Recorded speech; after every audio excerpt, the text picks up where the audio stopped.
बिस्मिल्लाहिर्रहमानिर्रहीम। अस्सलाम वालेकुम नाज़रीन, आप यूट्यूब चैनल देख रहे हैं। मैं इमरान खान हूँ। पहले दो डेवलपमेंट है। एक तो इमरान खान साहब की फ़ैमिली से रब्ता किया गया, उन्होंने ये नहीं बताया किसने रब्ता किया, लेकिन आप ये जानते हैं कि पाकिस्तान की मिलिट्री एस्टेब्लिशमेंट के पास बहुत सारे मोहरे होते हैं। इनमें सियासतदान भी हैं, इनमें ऐसे लोग भी हैं जो ब्यूरोक्रेट्स हैं, या ऐसे लोग भी हैं जो जर्नलिस्ट भी हैं, अलग अलग लोग हैं। तो इमरान खान साहब की फ़ैमिली से रब्ता किया गया और उन्हें एक ऑफ़र की गई है, जबकि इमरान खान साहब की बात उनके बेटों से करवाई गई है। इमरान खान साहब की सिचुएशन क्या है और अब हुकूमत और मिलिट्री एस्टेब्लिशमेंट क्या सोच रही है, ये मैं आपको बताता हूँ। लेकिन पहले इमरान खान साहब की बहन ने अलीमा खानम ने कहा कि इमरान खान साहब के हवाले से जो हमें ऑफ़र की गई वो ये है कि इमरान खान का अस्पताल में हम इलाज करवा देते हैं और वहाँ पे स्पेशलिस्ट डॉक्टर भी हम मौजूद रखते हैं, लेकिन इमरान खान साहब के अपने डॉक्टर्स या उनकी अपनी फैमिली वहाँ पे मौजूद नहीं होगी। यही बात जो है वो अता तारड़ ने भी की है, इंफॉर्मेशन मिनिस्टर ने।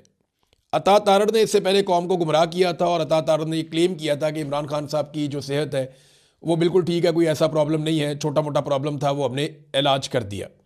तो ये पहले अता तारड़ ने लोगों को गुमराह भी किया था। अब अता तारड़ कहते हैं जी कि इमरान खान की आंख का इलाज ख़ास तिब्बी मरकज़ में माहिरीन की मौजूदगी में करवा दिया जाएगा।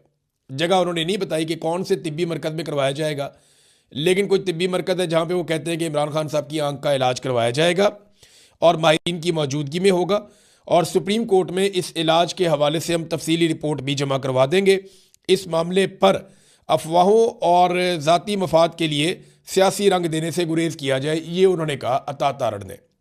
हालांकि अता तारड़ इसमें एक मुजरिम है, वो जानते थे कि इमरान खान के साथ क्या हुआ, कितनी हालत ख़राब है, लेकिन उन्होंने चीज़ों को दबाने की कोशिश की।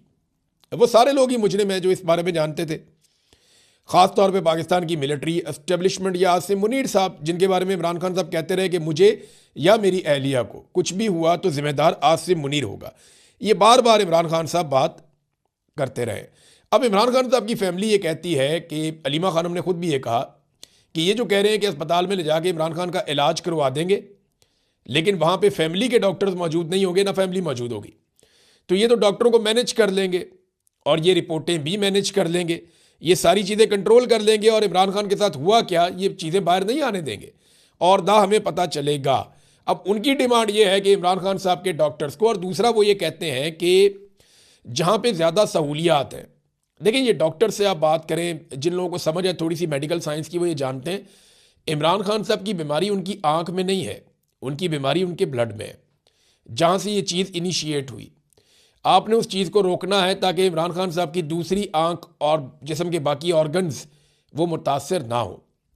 अब इससे पहले इमरान खान साहब के हमेशा से ब्लड टेस्ट ठीक आते थे, पिछले कई सालों का रिकॉर्ड उनका मौजूद है, उनके ब्लड टेस्ट भी ठीक हैं, उनका ब्लड प्रेशर भी ठीक है, बाकी सारी चीज़ें ठीक हैं। तो ये अचानक से इमरान खान साहब के ब्लड में ऐसा क्यों हुआ? ऐसा क्या उन्हें खिलाया गया, ऐसा क्या उन्हें पिलाया गया, या ऐसा क्या उन्हें दिया गया जिसके बाद इमरान खान साहब की ब्लड की कंडीशन इतनी ख़राब हुई कि उनकी आंख मुतासर हो गई और उसकी बिनाई चली गई। अब इमरान खान साहब ने जब ये बताया जनवरी में शुरू में कि मेरी आंख ज़ाया हो चुकी है, यानी इमरान खान साहब बार बार दर्द की शिकायत करते रहे, आंख में धुंधला देखने की शिकायत करते रहे, और ये शिकायत वो अक्टूबर के महीने से कर रहे थे, अक्टूबर, नवंबर, दिसंबर। जनवरी के शुरू में इमरान खान साहब ने बताया तो जनवरी के पहले हफ्ते में इस मामले को पहली मरतबा सीरियस लिया गया, क्योंकि तब तक काफ़ी चीज़ें कंट्रोल में आ गई थी आसिम मुनीर साहब के।